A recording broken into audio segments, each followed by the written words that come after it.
বর্তমান সময়ে Indian cinema দর্শকের কাছে ব্যাপক জনপ্রিয় হয়ে উঠেছে, বিশেষ করে অ্যাকশন, রোমান্টিক ও কমেডির কারণে।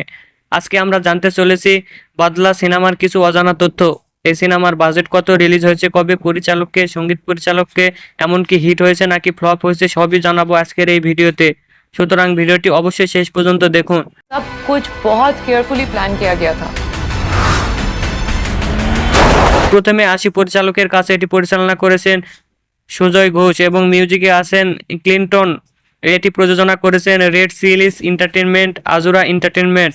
অভিনয় করেছেন অমিতাভ বচ্চন, তাপসী পান্নু, অমৃত সিং সহ আরও অনেকে। এটি 8 মার্চ 2019 সালে হিন্দি ভাষায় মুক্তি পায়। এই সিনেমার বাজেট প্রায় 20 কোটির মতো। এটি বিশ্বব্যাপী আয় করেছে 140 কোটি। সেই সাথে সিনেমাটি ব্লকবাস্টার উপাধি পায়। এটি এখন দেখতে হলে অবশ্যই ওটিটি প্ল্যাটফর্ম নেটফ্লিক্সে দেখা যাবে। খুব সম্ভবত এই সিনেমার দ্বিতীয় পার্ট আসতে পারে। আপনাদের কি মনে হয় অবশ্যই কমেন্ট করে জানাবেন। আর ভিডিওটি ভালো লাগলে লাইক, শেয়ার, কমেন্ট এবং সাবস্ক্রাইব করতে ভুলবেন না।